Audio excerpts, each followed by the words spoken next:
हाँ, जब मैं कल की रिपोर्ट पढ़ रहा था इंडियन एक्सप्रेस की और वो रिपोर्ट जो है उसको पी चिदम्बरम ने लिखा है और उन्होंने एक-एक करके बहुत ही अच्छे तरीके से एआई के बारे में बताया कि एआई जो है वो कैसे डेवलप्ड जो नेशन है, जो पहले से तरक्की कर चुके हैं, उनके लिए तो एक प्लस पॉइंट है, लेकिन जो डेवलपिंग नेशन है, जो तरक्की की राह पर हैं, उनके लिए ये प्लस पॉइंट के साथ-साथ एक बहुत बड़ा चैलेंज भी है और वो इसलिए है क्योंकि हमारे देश में पहले से अनएम्प्लॉयमेंट रेट बहुत ज़्यादा है। और अटकलें ऐसा लगाया जाता है कि अगर एआई आ गया तो व्हाइट कॉलर जो जॉब है यहाँ तक कि जो रेलवे स्टेशन पे जो टिकट काउंटर है वहाँ पे हो सकता है एआई टिकट काट के दे, हो सकता है कि बस का कंडक्टर एआई जो एआई है वो बस का कंडक्टर का काम करे।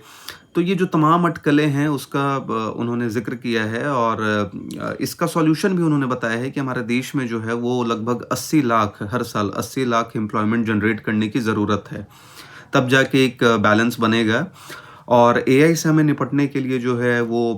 स्कूल से ही स्कूल के लेवल से ही हमें एक स्किल बेस्ड कोर्स पे फोकस करना चाहिए। हमें इसके बारे में समझना चाहिए, सीखना चाहिए कि जो टेक्नोलॉजी या हम नए टेक्नोलॉजी को सीखते रहें और अपने आप को खुद को अपग्रेड करते रहें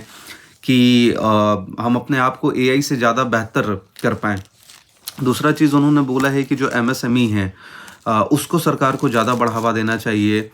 सरकार को एआई के बारे में लोगों को ज़्यादा जागरूक करना चाहिए। तो ख़ैर ये सब तो तमाम बातें हैं, लेकिन मुझे जो लगता है कि पी चिदम्बरम ने इन बातों को बहुत अच्छे से रखा। लेकिन एआई कहीं न कहीं बहुत फ़ायदेमंद भी होने वाला है क्योंकि जब हमारे देश में कंप्यूटर आ रहा था, जब कंप्यूटर बहुत ज़्यादा ट्रेंड कर रहा था, तो इस पे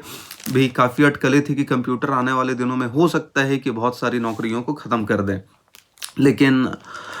ऐसा उतना नहीं हुआ जितना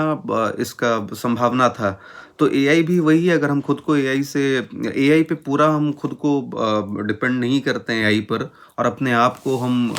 ज़्यादा कुछ ना कुछ अपने आप को सिखाने में एंगेज रखते हैं, तो हो सकता है कि एआई जो नेचुरल इंटेलिजेंस है वो आर्टिफिशियल इंटेलिजेंस से हमेशा भारी पड़ते रहे और आने वाले टाइम में भी जो नेचुरल इंटेलिजेंस है वही वही भारी पड़ने वाला है।